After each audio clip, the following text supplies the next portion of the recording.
My country, 'tis of thee, sweet land of lizardy. My fellow Americans, how we doing today? Happy Monday. My name is Jimmy Selesky. You are watching live from the studio, the Daily Edition. It's tax day, baby. It's tax day. You better get it in. It's April 15th. Don't be lacking on your taxes. We're going to talk a little bit about that. But first, we have a lot to get into today. We appear to be on the verge. And I'm not kidding when I say this. I genuinely feel this. We appear to be on the verge of a world war. Iran, over the weekend, has just bombed Israel directly. This is the first time that Iran has directly attacked Israel as a target. And it was not unprovoked, so we're going to talk a little bit about that whole situation. You know how much I love talking about that. Oh boy. Nothing just gets me going like the Israel-Palestine debacle that is the entirety of the Middle East. Please, for the love of God, figure it out. In response to that, we of course have annoying people. This is the technical term. Annoying people blocking the Golden Gate Bridge. This is, of course, how we're going to prevent World War III. Ask a person from San Francisco or Oakland, and that's what they'll tell you. So we'll take a look at that, see what the most annoying type of white people are up to today, because that's who it is, of course, in case you thought it was actual, Palestinians or anything like that. Nope. Just white people on bicycles and masks. And I want to also take a look at some comments from over the weekend. The Friday show seemed to stoke a lot of conversation. I believe that video has as many comments as it does views. That's an impressive record. It would be even more impressive if it had an impressive amount of views. But, I don't care. A ratio is a ratio, baby. So there's a couple comments you guys left on there that I wanted to address on this lovely Monday. But first, before all that, once again, folks, it is tax day. Aren't you excited? Aren't you excited that after a nice year of rising costs of living, price of doing everything, going deeper and deeper into credit card debt, and of course I'm speaking for myself, but I believe I speak for most Americans when I say all of this, that I am somehow making the same amount of money on paper and more broke than I've ever been. And what else could you possibly want after a year of that than paying the government more money? That's right. If you are a self-employed person or someone who doesn't get W-2'd as an employee, this is usually the time of year where you owe money. Now, idiots and other assorted dumb people associate tax day with like getting money from the government. Now, I understand most people intuitively understand that that is your own money that you have overpaid to the government over the course of a year, and then you get some back. So every time you get that check, they have already withheld a certain amount of money from it. And wouldn't you know, it's usually more than they should. And then once a year, every year, you get a nice check for maybe a couple $100s or whatever back of money that you should have had the whole time. And you go out and spend it on stupid shit. That's what tax season is to you, and we'll talk about that. But if you're me and other people who are 1099, this is usually a time where you realize you did not pay nearly enough in estimated taxes over the course of the year, if at all. And you're about to get fucked again. Oh no, we're fucked again.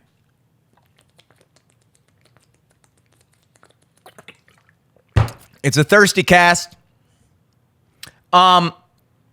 So I was doing my taxes and stuff, and I took a look, and I saw my initial expenses were I was going to have to pay the state of Maryland like over $1,000. And then I was going to have to pay the country of the United States of America, the federal taxes, like $2,700. And that's after I've already paid like over $1,000 in estimated taxes over the year. So that kind of did not sit well with me. And I decided to call in the big guns. All expenses, please report for duty. Did I buy a pair of shoes that I often wear to gigs? Oh, yes, that's a business expense. How many miles did I drive in the name of business on my Nissan Altima, you ask, Uncle Sam? All of them. Everything I do is my business and not yours. Oh, yes, of course my home is used in part as a home office, and I will write off a portion of my rent and utilities as such. Now, the thing is, everything I just described to you is legal and fair. I did spend that money. I do use those office spaces in my apartment when I live there, and of course, this studio, which I pay a monthly rent for.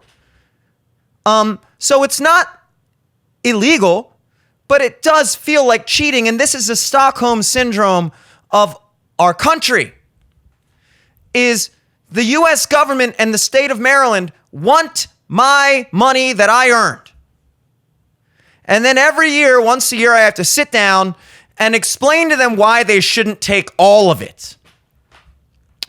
And then I feel like I'm being sneaky when I say, well, actually I do, spend like hours a day in my little office at my apartment doing things that are very, very relevant to my business, sending emails, typing up contracts and invoices, posting my schedule, editing videos, promotion clips, things like that.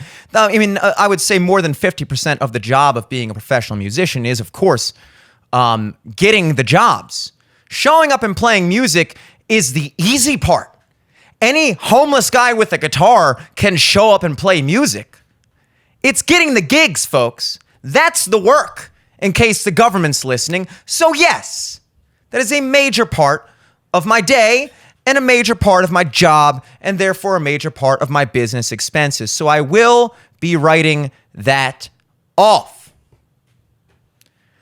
And I managed to get my payments down pretty significantly. I think I only owe like another $700 something now in federal taxes and nothing to the state of Maryland. I ain't giving you guys shit. What have you done for me lately, Maryland? I paid you a couple parking tickets this year. I did jury duty. I've done my part, okay? I'm broke as shit. And that's cool. Now, interestingly enough, if you don't pay estimated taxes over the course of a year, if you're self-employed, not only do you pay a penalty fee for the fact that the poor U.S. government had to be out your $2,000 for an entire year. Oh. You also have to pay interest on that. So they go, well, turns out you owed us $2,000 over the course of this year, which should have been like $500 every 3 months, every quarter. And we're going to have to charge you interest for the fact that we didn't get to have that this whole time, and you just paid us all in one lump sum at the end. So not only do you pay a penalty fine for making us be out $2,000. Us, the poor government, clearly need that $2,000 more than you, the self-employed guy. But we're charging you interest. Now, what I find very intriguing about that process is it doesn't work the other way around. Now, as I mentioned earlier, if you're a W-2 employee, they withhold money from your paycheck every week for taxes, Social Security, all of the above. You may notice that when you get that money back, whatever portion you didn't wind up actually owing them over the course of the year, you may be surprised to hear that you do not get to charge the U.S. government interest on the fact that they were holding on to $1,000 of your dollars for the past year. So the U.S. government gets to have $1,000 of your money, hypothetically in this example, maybe more, maybe way more. I'm just using $1,000 to keep it simple. It could be $10,000, $50,000, who knows? Let's just say 8,000 though, since we're talking numbers in my ballpark, you know? They could hold on to that for the entire year, and then at the end, they tally up your earnings and they go, oh snap, my bad, dude. We withheld $1,000 too much of your money. Here you go. No penalty fine for them. And I get that. Am I charge the government a fine? No. But interest, maybe. I think there's an argument for that. If you can charge me interest for not having my money for a whole year until I give it to you, then why should I not be able to charge you interest for holding my money for a year that didn't actually wind up belonging to you in the long run? That's actually more akin to how a loan works. Hey, U.S. government, here's $1,000 of my money that you took over the course of a year that actually wasn't owed to you. I'm going to need some interest payment on that. Doesn't work that way. Amazing, right? Truly amazing. But, you know, that's it. I decided to I was going to wear my Pac-Man shirt today. It's fun, but I decided to wear my brown Cornerstone remodeling shirt to kind of capture that blue collar man vibe. So just in case the IRS is watching, which would be awesome, truly awesome. I'm conveying a blue collar vibe. This would make them less suspicious that I'm cheating them out of money, which I'm not doing. I promise. I cheat myself out of money every day that I wake up, okay? I have nothing left to cheat you out of, Joe Biden. I'm bone dry, but we're working on that, and things are looking up. I'll tell you what's not looking up, folks. Besides the fact that it is tax day,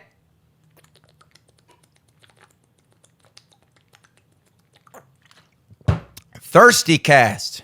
Sheesh. It is also,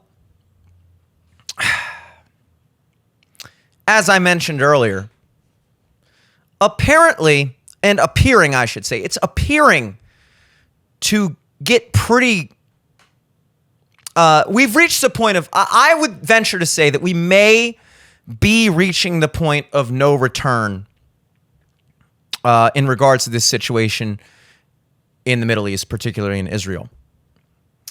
I want to show you a video. This is some footage of the bomb strikes on Israel from last night. So let's take a peep at this. We begin with the Middle East. So those are as we told you, bombs. Iran yesterday launched an air attack on Israel. We get the latest from Imtiaz Tayyab in Tel Aviv.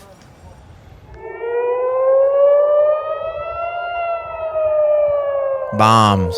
The sound Can we pretend that airplanes in the night sky like shooting stars? Weapons were intercepted over Israel. So like all of these are getting shot down, which is like nuts.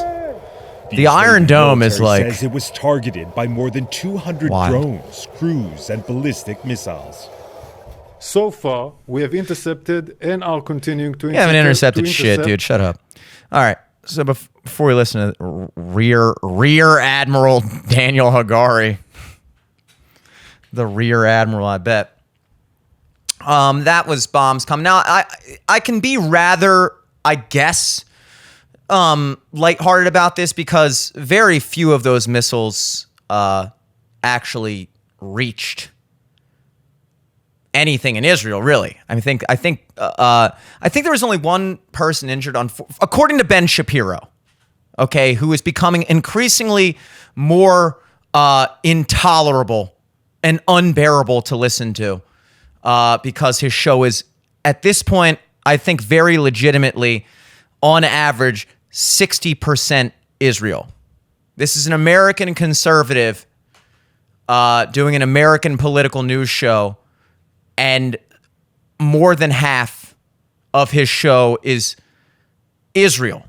And then the other 40%, 35%, 1/3 on a daily basis is everything else. So the Ben Shapiro show, as of the past few months, has evolved into 2/3 Israel, 1/3 every other issue in the world, including our country.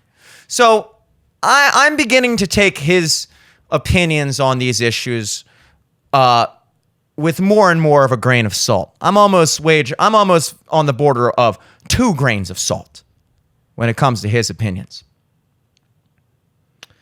I think there was but he says there was a girl, a little Arab girl, actually, that was injured, not killed, and I think, from my understanding, she should be okay, hopefully, obviously.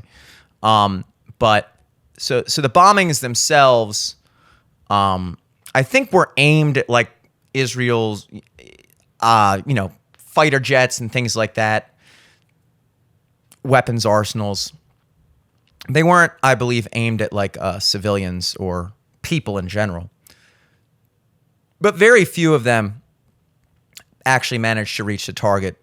Israel, along with, United States, other allies in the EU and Jordan and things like that, were shooting these missiles down left and right. It is crazy to think about. Yeah, I guess I kind of didn't know how to picture missiles. I imagine like it's like the guy across the street just shoots a rocket at me. I'm like, how do I defend that? How do I parry that off? Miss me. Catch it with my teeth. You thought. No. I didn't quite understand that these rockets are getting shot from like thousands of miles away. Like I think some of these rockets apparently travel like 2,000 miles per hour.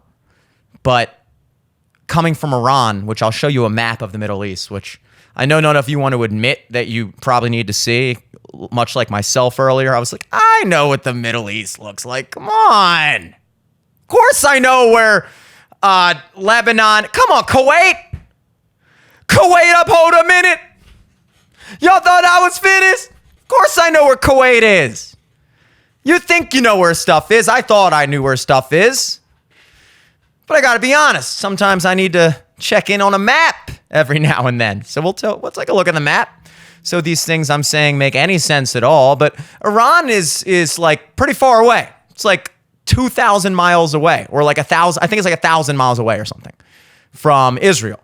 So even at 2,000 miles per hour coming from Iran, these rockets are still taking 30 minutes traveling over Iraq, over Jordan, into their targets in Israel, which gives the Iron Dome. Iron Dome. Great name. Time to react. And react it did. Now, again, this was not unprovoked, which is important to recognize. Let's take a look at this map here. So, Jesus. All right. So, here we're looking at a map of the Middle East. Just for context, here's the countries you know and care about. Greece, Italy, you got France, Ireland, United Kingdom, England, Spain. Also, while we're here, let's just take a point of note. People that think that Spanish people are not white while insisting that Greeks and Italians are. Here's your opportunity before we venture into the war in the Middle East to absorb the fact that Spain and Italy and Greece are all equally south. Spanish people are white. Spanish is a white language, regardless of how many descendants of Mayans and Aztecs and Incans in Latin America speak Spanish today. People need to remember that. I'm not really making any point there. It just boggles my mind how many people don't recognize Spain and Spanish as European. It's European, dude. They're like neighbors with France and England. Anyway, back to where we apparently need to be visiting. So here's your vacation spots. Italy, Greece. This is where you want to go on vacation. And then right about here, you're saying, no, thanks. I think I'm good. I think I'll chill in the Greek islands. Oh my God, now we're in fucking Israel. Great. So here's Israel. This is, northern Africa here. This is Egypt. You got your Libya.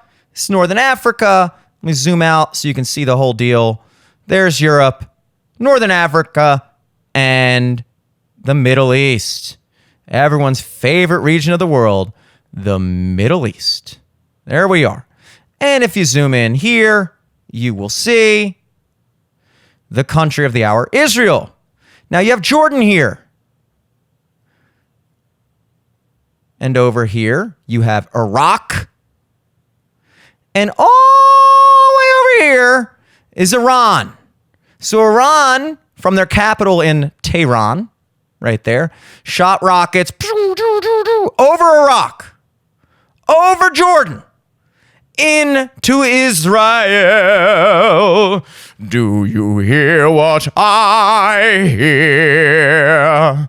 A star, a rocket in the sky. And here's Lebanon, you got Syria, so the whole thing. Now, there's Damascus. See that? That's the capital of Syria or something. Israel earlier, I feel like a sorority girl explaining like drama right now. I feel like Olivia Rodrigo. I feel like an Olivia Rodrigo song. It's like, so basically, like, Israel was like, fuck you. And then Iran was like, no, I'm totally shooting rockets at them. And Israel's like, what the fuck? I can't believe you just shot rockets. It's like totally crossing the line. And Iran was like, well, you did it first, bitch.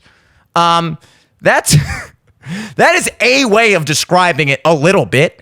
But yeah, so Israel look, here's the deal. Apparently, Israel has not directly claimed responsibility for what I'm about to tell you, but on April 1st, April Fool's Day, so maybe they did it as a joke, I don't know. But on April 1st, Israel allegedly bombed the Iranian consulate in Syria, in Damascus, the capital of Syria. And it wound up killing several Iranian generals. I think like double digits, like in the tens of senior Iranian military officials and diplomatic officials. So it was not technically a direct attack on Iranian soil, but it was an attack on an Iranian consulate in another country. That I guess you could say this would be the equivalent of if Israel bombed like a U.S. embassy in wherever. Pick a country, doesn't matter. But like Iran considered this and tantamount to an attack on Iranian soil. And so they responded as such by launching an airstrike into Israel, directly into Israel, over the weekend, last night. Now, here's the thing, and here's why I think it's almost unavoidable, this idea that we are on the verge of a world war. This Israel-Iranian conflict, I don't claim to be an expert on this Middle East stuff. I claim to be a guy who really, really just wishes they would figure it the fuck out. The Jews and the Muslims, please, for the love of Allah and... can't say God in Jewish. For the love of Allah and Yahweh or whatever, get it together. Because we're all about to have to get involved. And this has been going on, well, in the case of you guys, like literally since the dawn of humanity. But it's been affecting my life as long as I can remember in one way or another. And particularly lately, it's really been a thorn in all of our sides. Now, it's been mostly a proxy war. Iran and Israel used to be allies back in the 70s. They were boys on paper.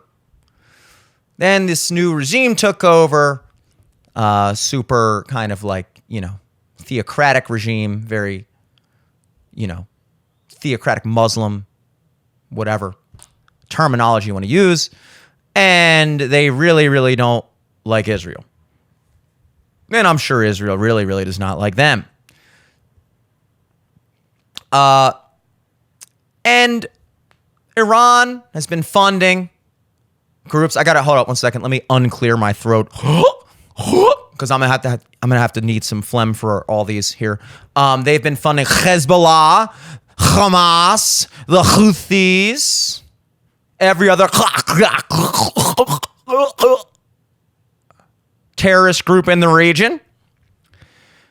You know, Hezbollah being in Lebanon. Bear with me as I pretend to have known this before 20 minutes ago. Hezbollah, of course, being in Lebanon. The Houthis being a powerful force in Yemen. And Hamas, of course, the most popular of them. Not the most powerful, but the ones closest to home in Palestine, in Gaza and all that. Iran has been heavily funding these groups against Israel, arming them, whatever. And much like every proxy war, there have been no direct attacks between the two countries themselves. Think the Ukraine-Russia war, another proxy war.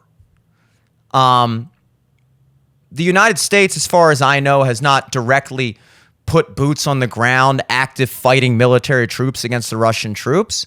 No, but we're supplying Ukraine with aid, weaponry, whatever else they need, because they share a common enemy with us, which is Russia.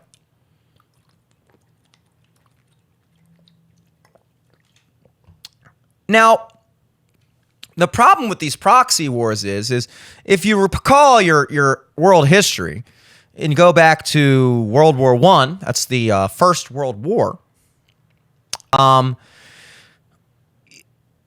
of like a series of dominoes, these kind of entangled conflicts between smaller countries, smaller groups, wind up roping everyone in. It was like this web of weird, tangled up alliances where, okay, this country got into it with this other country, which means that, well, we have a treaty with this country that says that if this country gets attacked, then we have to stand by them. And then also this other country has an agreement with that country that says if they're in a conflict, they have to stand by them. So now they're obligated to back up this country, and all these other countries are obligated to back up this country, and then they have their own alliances, which say if anybody. So then it's just like all the 7 degrees of separation, and now like every country in the world winds up at war with every country in the world,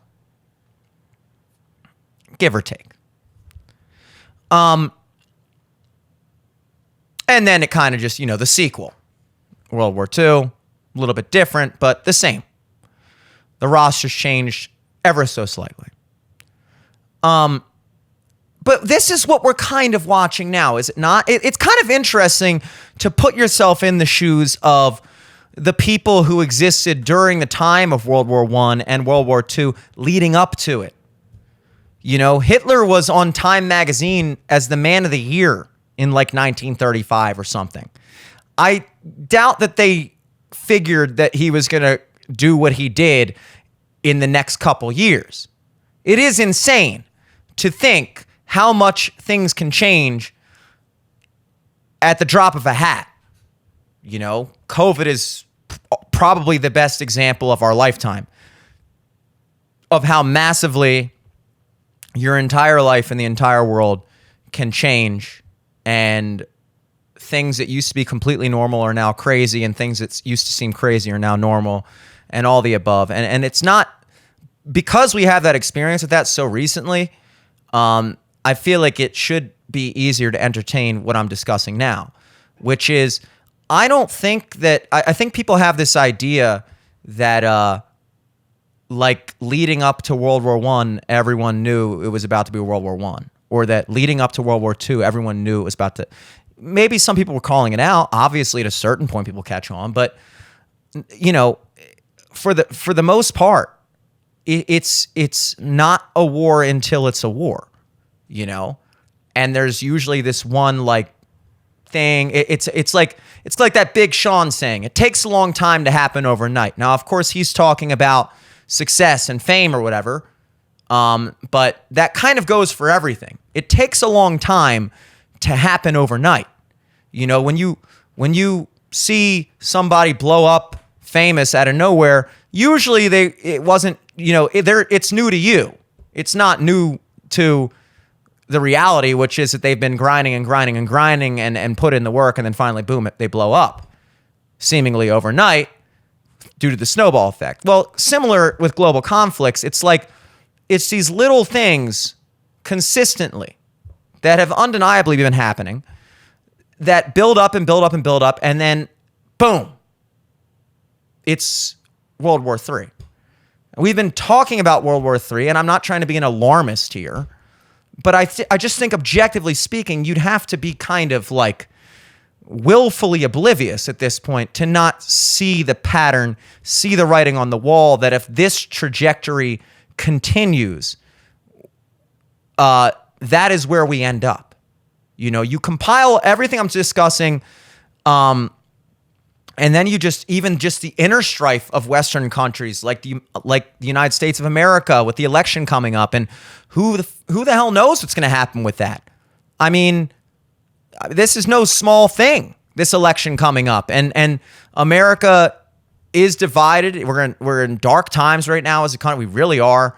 People are struggling economically. You know, everything that's going on just in our country. You look at the European Union, same type of deal. So you have the internal strife of the Western countries. Then you have what's going on, you know, first, and it's all a bunch of proxy wars. You know, look, the United States and the United Nations are, you know, proxy funding Ukraine in this conflict against Russia, which is a superpower rival of ours. And, you know, Russia and China are, you know, people say they're not really on the same team. They're more on the same team than like we're on their team. If they had to pick, like if the two team captains were, you know, left like picking gym basketball, China's picking Russia before they pick us, you know, like, so yeah, look, you don't have to be besties, you know. China's not buying Russia a birthday present this year. China's not posting Russia on Instagram. Oh my God, I love this bitch. No, that's not what we're talking about. But the enemy of my enemy is my friend. And when push comes to shove, those countries, I believe, and many people would agree with me, hopefully, that those countries would be on the same team. And they're also involved with Iran. And we're obviously by proxy backing Israel. And now these two countries are, those two countries in a proxy war. Now that proxy war of, you know, Iran funding rebel terrorist groups around Israel and Israel doing their own thing to Iran, but now they're directly attacking each other for one reason or another, regardless of who you side with. Well, now this is the makings of a real war. Now it's no longer like, you know, paying some dudes to go shoot dudes that they're paying. It's like, no, you just bombed our consulate. We just bombed you. We hear about bombings all the time. We're almost numb to it. Imagine if instead of Israel, we were saying, I don't know, Philadelphia. Now, I don't know why a foreign power would bomb Philadelphia. Philadelphia is doing a pretty decent job of destroying themselves without any outside help. But if a country were so ill-calculated to decide Philadelphia is the place we need to attack to really strike at the core of America, and they launched bombs at them, bombs flying over Philadelphia, bombs over Baghdad, flying over. And now the U.S. military is shooting down bombs. You're in Philly. Oh, no, bro. They're shooting bombs at us, bro. That's fucked up, dude. You're sitting there hoping maybe just one gets through. Come on. I'm just kidding. That's not nothing. It's more than not nothing. They're shooting bombs, okay? That is an act of war. If nothing, I mean, what else is it?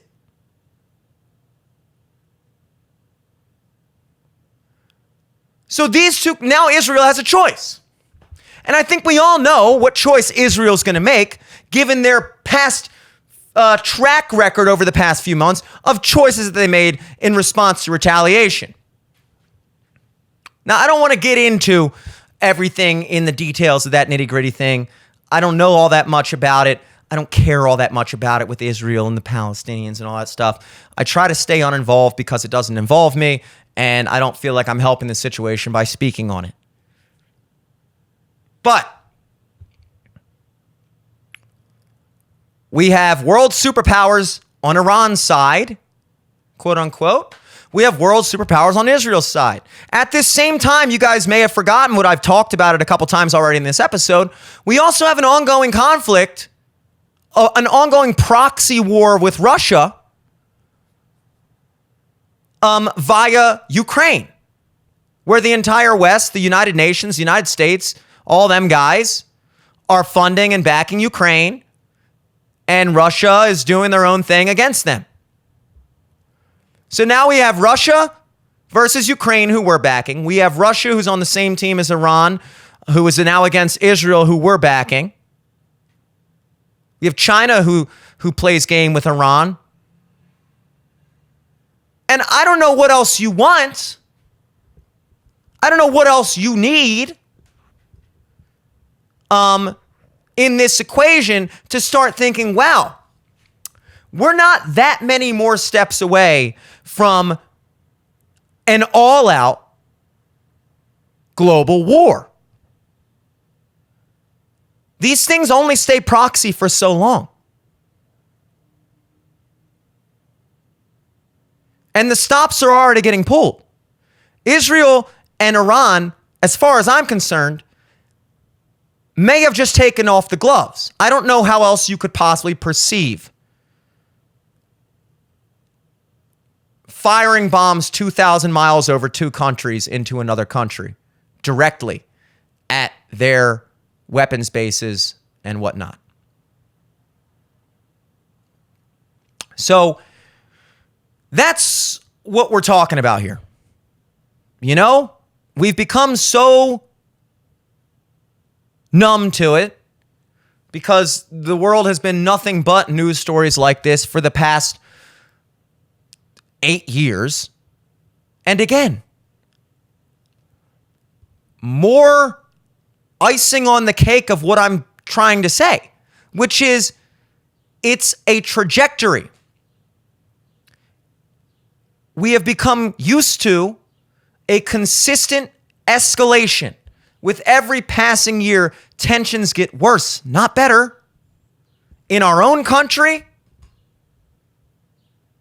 in the global relations of countries. And it's only a matter of time until that critical mass is reached. So I'm not pitching a solution here.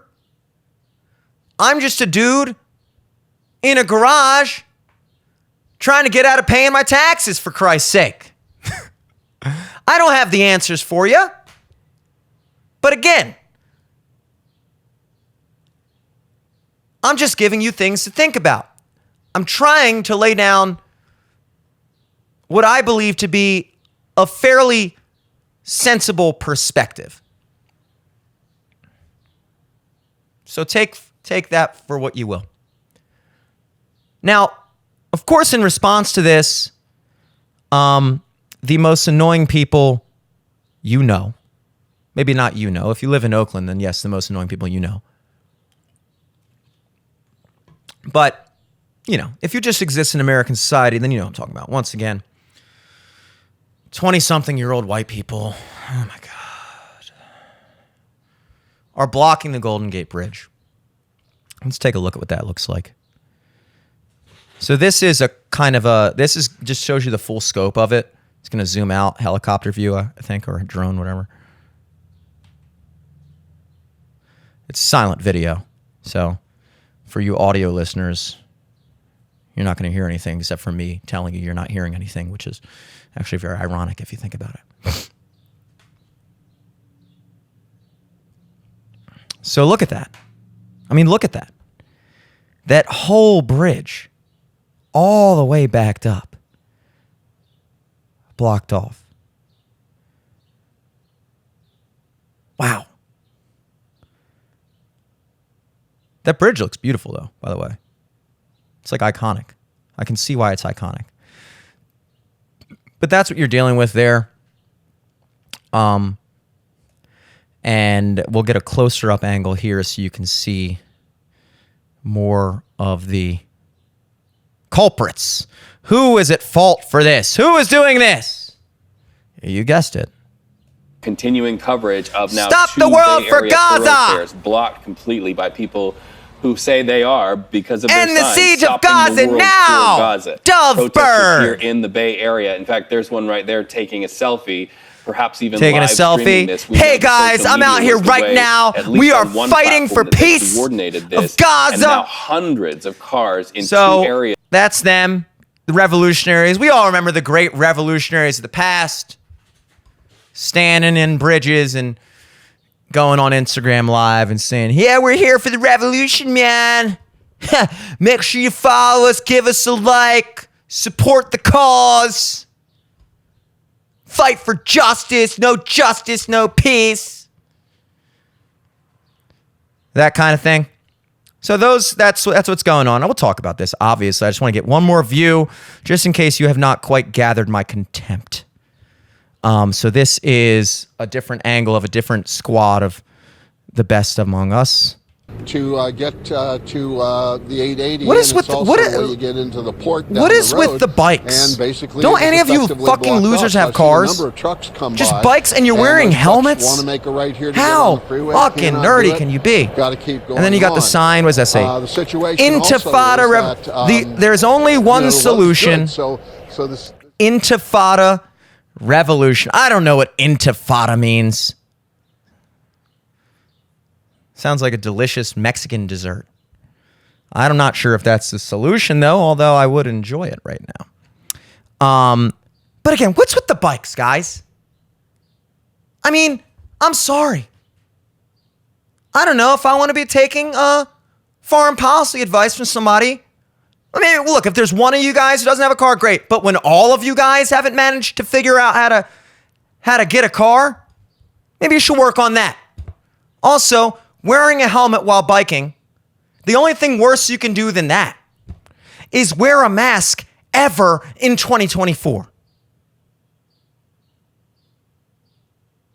And you're doing all three. And not only are you doing that, because that's a personal decision. Look, you want to only have a bike, you want to wear a helmet while riding your bike so your mom doesn't get mad at you at the age of 23. You want to wear a mask outside so you can let everyone else know that you are also an insufferable person. You can do that. I'm not going to take that away from you. Go ahead. Knock yourself out. But the bridge blocking thing, and I'm serious about this. I know we kid a lot on this show. But I'm serious about this. Did we not just see what can happen on America's bridges? And I'm serious. I'm right here in Baltimore, Maryland, home of the Key Bridge, or home of what used to be the Key Bridge, the Francis Scott Key Bridge. Global news 2 weeks ago collapses via a ship crashing into it. No, I'm not saying that a ship is going to crash into the Golden Gate Bridge, but I'm just saying we've seen the kind of things that can happen on bridges. Why a bridge? Why are we blocking the bridge? Why are we holding up traffic suspended thousands of feet in the air? Many people who go over bridges are not big fans of going over bridges. There may be people in that Trav. You saw how long that line was backed up, okay? There may be people in there who are having absolute panic attacks stuck on that bridge. They can't go forward. They can't get sideways. They can't go backwards. They are stuck on that bridge, suspended thousands of feet in the air. Maybe having panic attacks. Maybe, how do you go to the bathroom? What if you're an elderly person? If you have a heart attack, if it's too hot, can emergency vehicles reach you? No.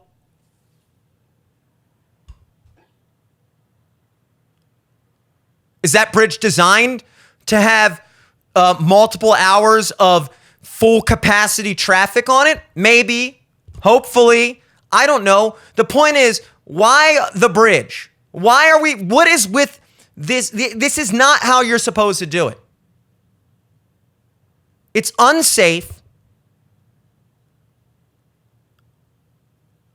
And you're not achieving anything. You're not accomplishing anything other than pissing everyone off. If I was stuck in traffic on the Golden Gate Bridge today,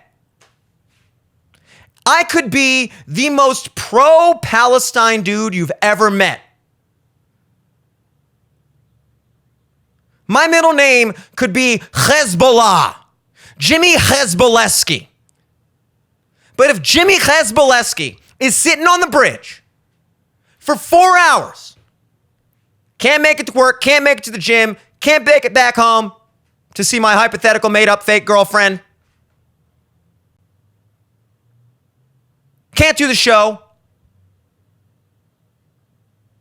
and that's just me. I'm not even entertaining people who might have medical emergencies or whatever. You have made me less supportive of your cause.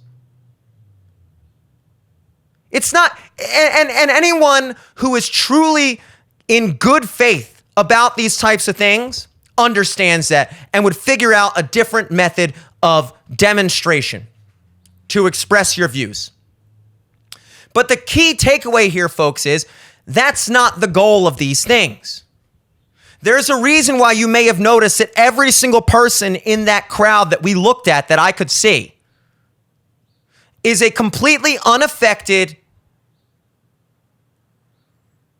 liberal, brainwashed, mask-wearing, bike-riding, college/post-college kid living in San Francisco or Oakland. White kid. LARPing revolution. LARPing for peace. It's fashion to them. They haven't sat and considered if this is an actual effective means of doing anything. I don't even think they've actually considered if it's even for doing anything. It's not even about doing anything. It's about them. It's always about them.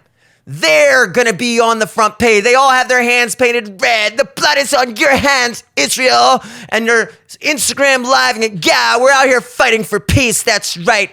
I'm so sick and tired of this world, man. I'm 21 and I've figured it out. And I don't know how they haven't. I'm just so glad I was born 20 years ago because this world has been here for like a billion years, and nobody's seen it figured out yet, but luckily I have. And so we're going to block the Golden Gate Bridge, and yeah, make sure you subscribe. That's what it is. I remember seeing this when I was in high school.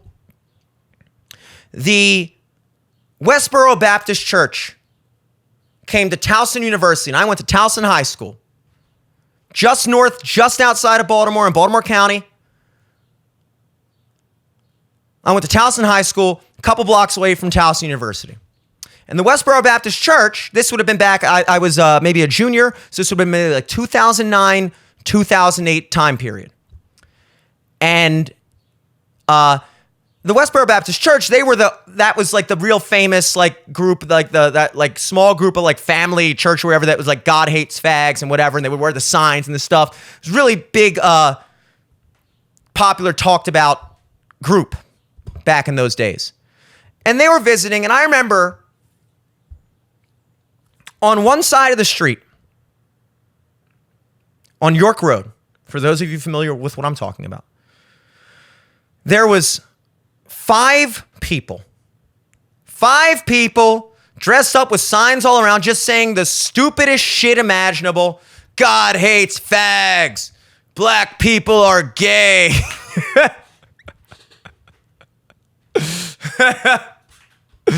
Sluts for our abort, like just the craziest shit. Obviously just sitting there, just thinking of the most outlandish shit to write that was going to piss people off. And across the street was about 4,000 people on the front lawn of Towson University campus with their own signs. For peace. You guys, hate has no home here. God doesn't hate fags. God loves fags. I mean, gay people. Black people aren't gay unless they are, maybe, but that's not the point. Peace, love. And our school, our high school sanctioned, like they were like, make sure, you know, there's a big thing happened right after school conveniently. So we all got out, and on the announcement before we got out, if you guys are going to go to the protest, just make sure you're peaceful and blah, blah, blah. But they wanted us to go out there and express our views. Go out there and show those guys. Go show them that they don't belong here. And I went because I was 15, 16 years old. I wanted to see what it was all about. It was a national news story. Let me go check it out. And I walk across the street, and I immediately was overcome with this sensation that, holy shit, what if we all just went home right now? That would be the most effective display of saying what you're saying here has no home here. Your hate has no home here. Nobody agrees with you. You're clowns. You're jokes. What would be more embarrassing than the fact that they drove all the way across the country with their big stupid signs and stood on a corner in Towson, Maryland, and just no one gave a shit? The news didn't cover it. Students carried on about their day, went up and day drank at Rec Room. Nobody gave a shit. But no, we gave them exactly what they wanted. We all stood outside. Fuck you! You're the worst! I can't believe that you don't think you're the worst. They know they're the worst. This is what they want. And you're giving it to them. Why? Because this is what you want. You want to be a part of something.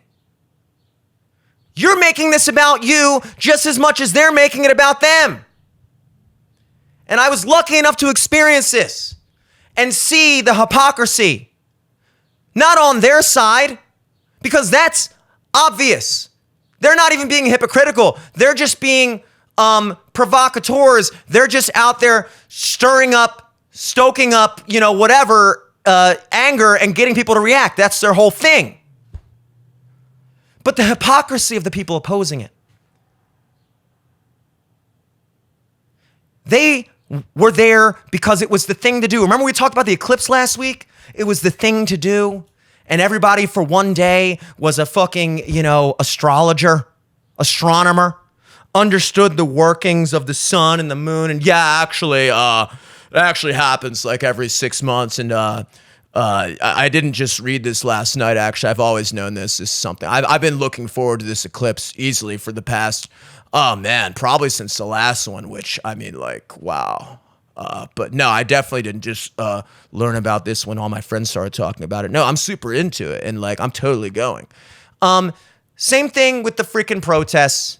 Oh, are you going to the Golden Gate thing? Yeah, I think my friends are all gonna they're all gonna get their bikes and bike over there. Well, first they gotta make sure the mask fits and buckle up their helmets real tight, and then we're all gonna bike over the Golden Gate Bridge. And like, yeah, are you bringing anything? Yeah, I think my run friend's probably gonna be like a blanket. We're probably just gonna like chill and like, you know, like maybe like mix some drinks and just like kind of chill, but like fight for Gaza, you know? That's what it is. It's embarrassing, it's stupid, and it's gay. And in the case of blocking the Golden Gate Bridge, it's dangerous. Okay? I just spent the entire first half of this podcast talking about the fact that we are on the way to World War III.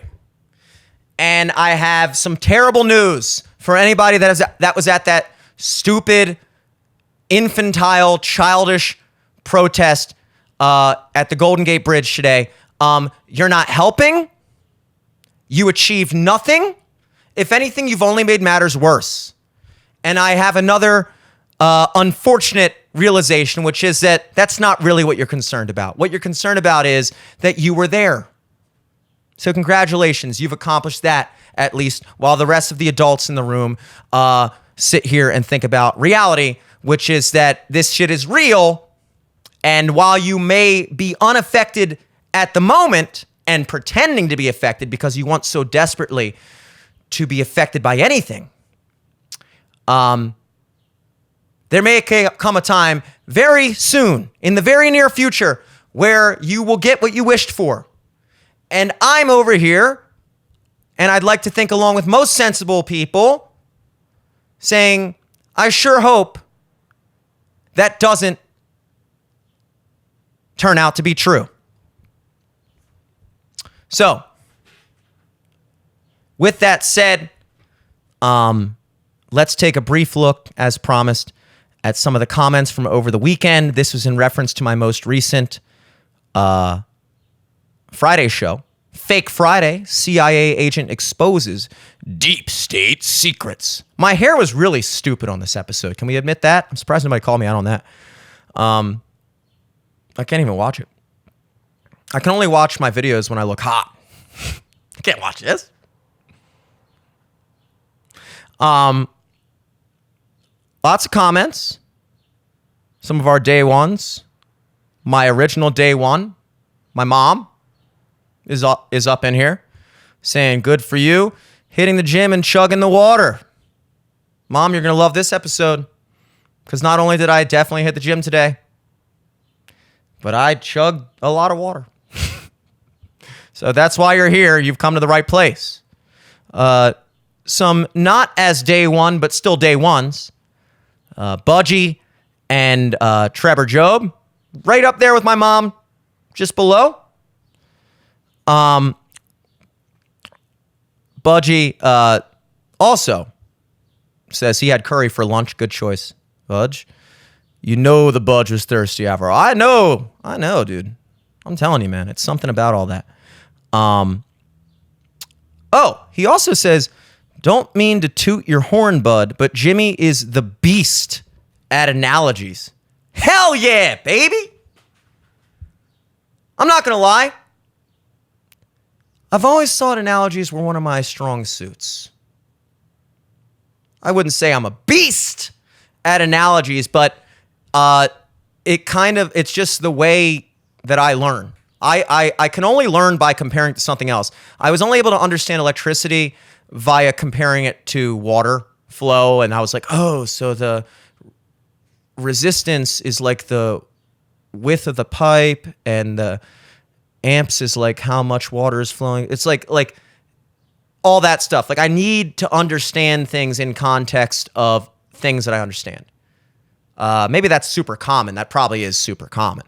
But that's why I tend to express my points in analogies as well, because it's the way that I came to those points.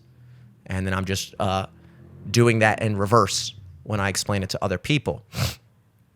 Now, on a more serious tip, Trevor Job, another day one. Trevor Job 9181. I'm still assuming it's Trevor. It could be Trebor, which would be rad and scary. But I'm going to assume it's Trevor, because I think we've been calling him Trevor for at least a year now, and he hasn't seemed to have a problem with it. So we'll stick with that. He has two comments here. The first one in reference to the video itself, which again, this was a video of a CIA contractor on what he thought was just a gay date.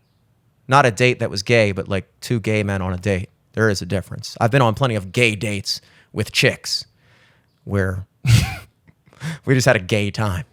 Never talked again. But this is a real live gay date with two men. And he's, just spilling the beans. Go back and watch the episode. It was a good ep. We kind of run through the whole thing. Exposes, reveals a bunch of stuff about January 6th, Alex Jones, and how the CIA and FBI kind of get involved in, court cases and lawsuits to try to suck out money from people that they don't like and whatever. FBI, feds in the crowds at rallies and all kinds of stuff. And he's just like saying it over like some crab dip at dinner and a cocktail, as they do. But Trevor says, dude, so proud of you for seeing the truth in this gay date. Guy obviously had no real position in the federal government and was a glorified secretary.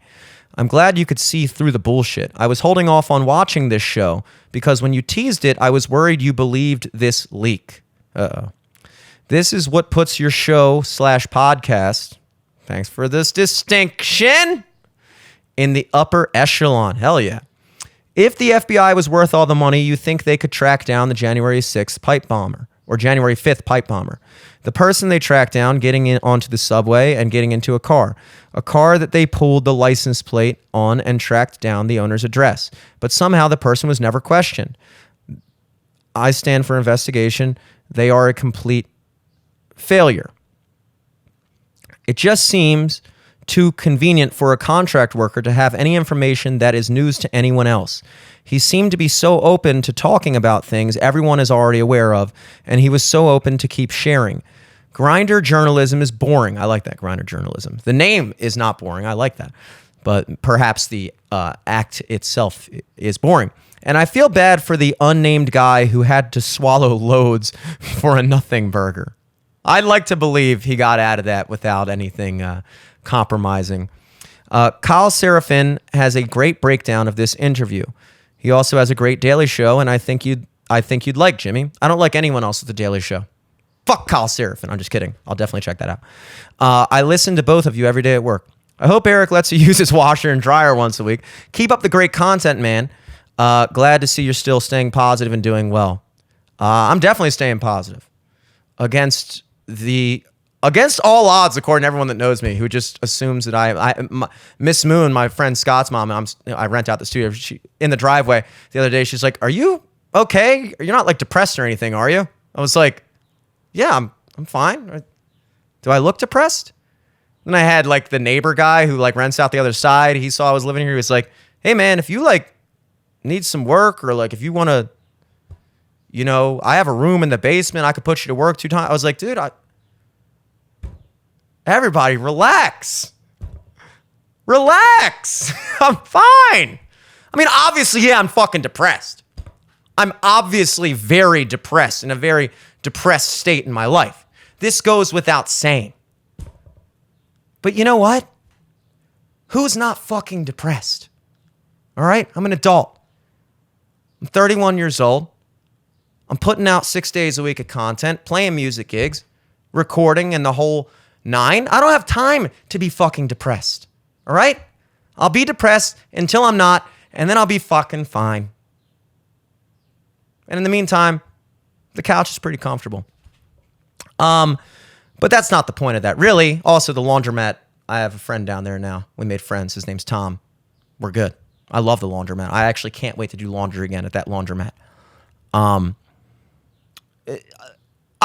agree with what you're saying here, Trevor, about the this leak, quote unquote, being overhyped. I would say this to you though. I was going to try to make a pun of your name, Trebedation. You're coming from a perspective where the knowledge of the things that he's talking about on this video are things you already know. You're based. I can tell. You follow along with these things. You get the picture. Your whatever pill color is the color that describes what I'm saying. I don't know the pills anymore. Red pilled is like you're like based Republican. Black pilled is like, what is black pilled again? You use the term black pilled. I always forget what that one means. But regardless, you get what's going on, and to you understand, that everything in this video is the obvious reality. But I think the importance of things like this and why I took the time to put it on the show on Friday is that always be aware that not everyone knows what you know. Sometimes it's almost safer to assume that they don't know than to assume that they do. And there are many people in my life that if I were to suggest that the Alex Jones lawsuits were targeted, were encouraged by the CIA or the FBI, that, he wasn't doing anything criminal, that it was an entire, method to destabilize him financially and all the above, and that there were feds at January 6th, that this was an orchestrated thing, planned escalation to try to delegitimize the Trump movement and everything like that. I said many people, I would say maybe most people in my life outside of my family and my more based friends, which are not that many compared to my non-based friends,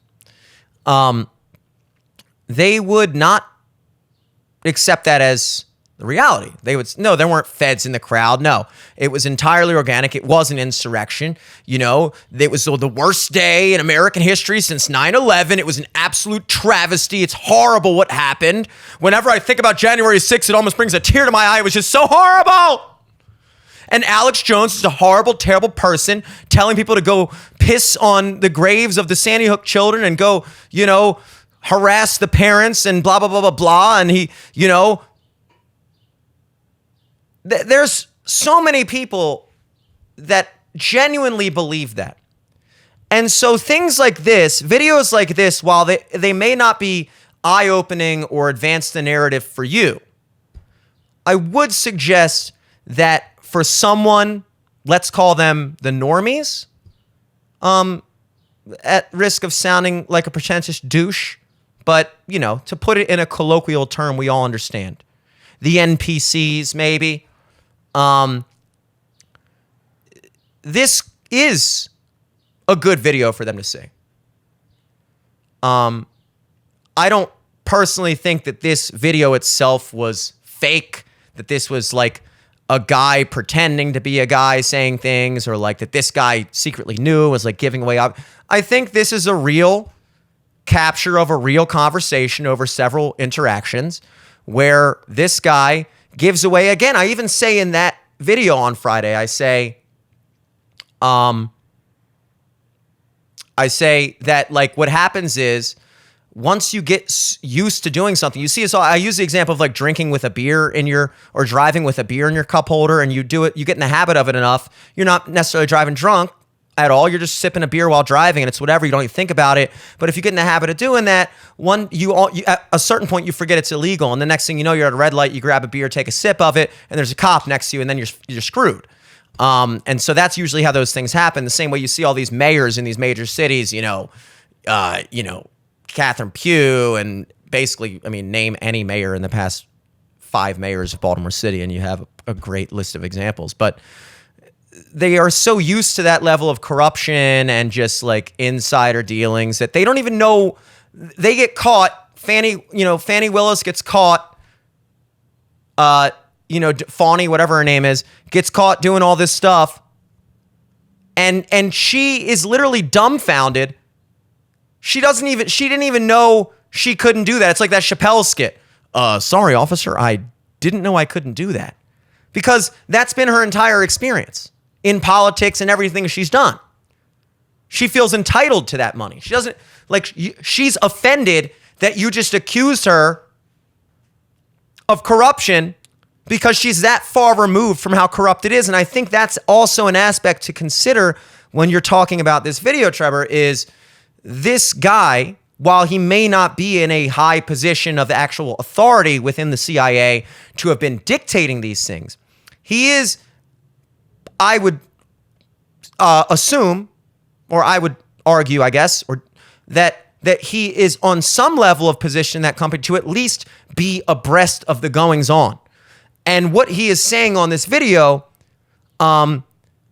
is just the run-of-the-mill, seemingly normal reality to him. And that's why he's so casual talking about it. Because while to the average person, this is a revelation to find that, yes, the feds obviously had people planted at January 6th, and they obviously are targeting Alex Jones, and you can infer that they're doing the same thing with Trump. And like, but that's obvious to him because he's there, regardless of whether or not he's the one making the decisions to do that. He just works there. It's like you work at a restaurant, you know what goes on in the kitchen. You know? It's just that simple. So there's another analogy for you, by the way. But I think that's what we're watching. And again, if you're already aware of this stuff, then perhaps this information is not compelling to you because you're like, yeah, duh, there's feds. Like, tell me something I don't know. Like, I'm waiting for the ball to drop completely where everyone knows. And it's like that, even as he says in the video again, that might never come, because even when that does happen, it'll come at a time when people stop caring, or it'll come out that was the case, and then the news won't talk about it. Just like, everyone has kind of tacitly accepted that obviously the COVID leaked from, a lab in China.